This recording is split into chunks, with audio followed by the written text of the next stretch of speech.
Today I'm crossing Israeli-Jordanian border and going to Petra, an ancient city in Jordan. The site is several hours by car from the border, and even though there were no problems and no traffic jam, it took a long time to cross the border, mostly waiting on the Jordanian side.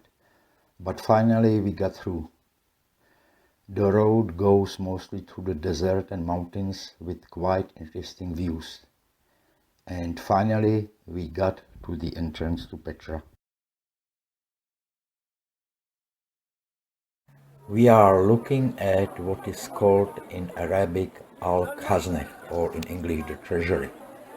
It is one of the most elaborate temples in Petra, a city of the Nabatean kingdom inhabited by the Arabs in ancient times. As with most of the other buildings in this ancient town, including the monastery, this structure was carved out of a sandstone rock face. The structure is believed to have been the mausoleum of a Nabatean king in the 1st century AD, and it is one of the most popular tourist attractions in both Jordan and the region and in Petra. It became known as Al-Khazneh, or the treasury, in the early 19th century by the area's Bedouins, as they had believed it contained treasures. In 1985, the Petra Archaeological Park was declared a UNESCO World Heritage Site, and in 2007 it was named one of the new 7 wonders of the world, and rightly so in my opinion. Petra appeared in literature, books, theater plays, on TV, in musical videos, and above all in the movies. But what literally put Petra on the tourist map was Steven Spielberg, George Lucas, and their movie Indiana Jones and the Last Crusade with Harrison Ford. The city was unknown to much of the world before 1989.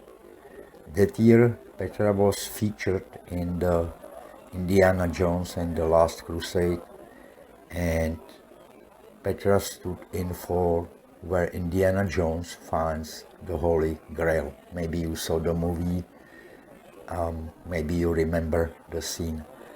I wish I could be a location scout for Steven. On the right is Harrison Ford as Indiana Jones, and on the left is Sean Connery as his father.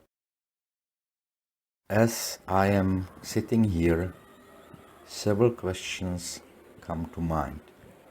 Who were the people who lived here? Why Petra? Why did it become so rich? How did they survive and thrive in Petra? And what led to their demise?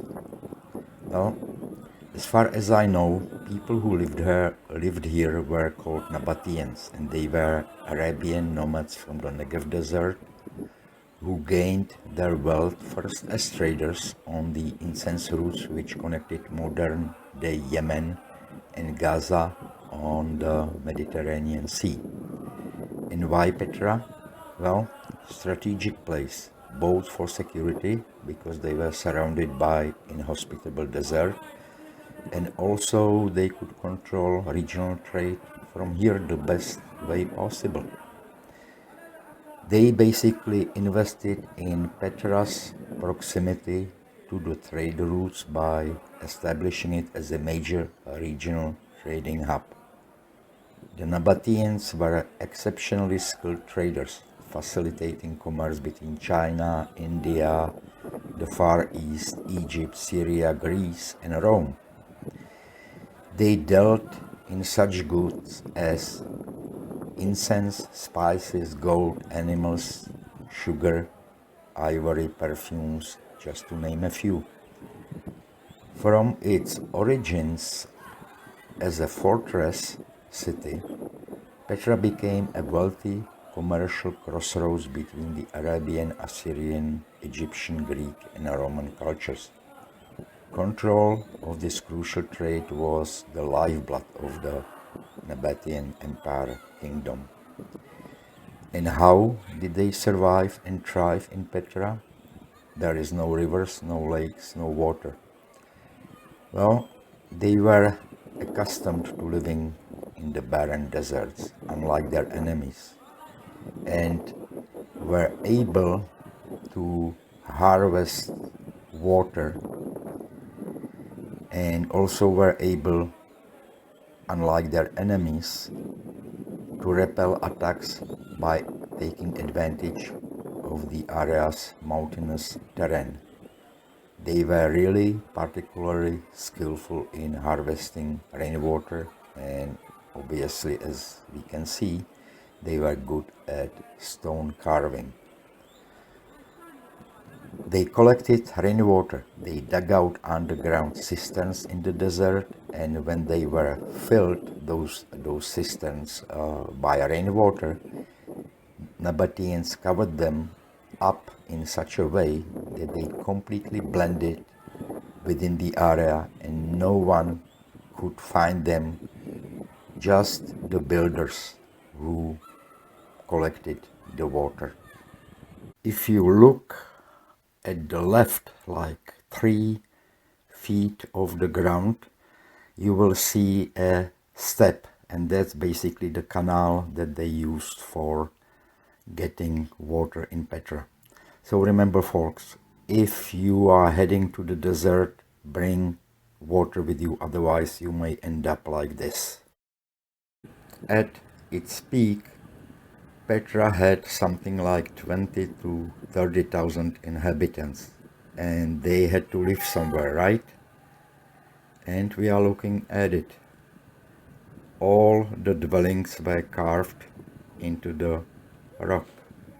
There were virtually no houses, and they couldn't even build anything from wood. There were no forests, and to transport timber would have been extremely expensive and impractical. So they used to cut rooms from the stone cliffs and lived in them. The Nabateans profited for a while from their incorporation into the trade routes of the Roman Near East. And Petra may have grown to house up to 30,000 people during its heyday. However, commerce became less profitable to the Nabateans with the shift of trade routes to Palmyra in Syria and the expansion of seaborne trade around the Arabian Peninsula. Sometime during the 4th century AD, the Nabateans left their capital at Petra. No one really knows why.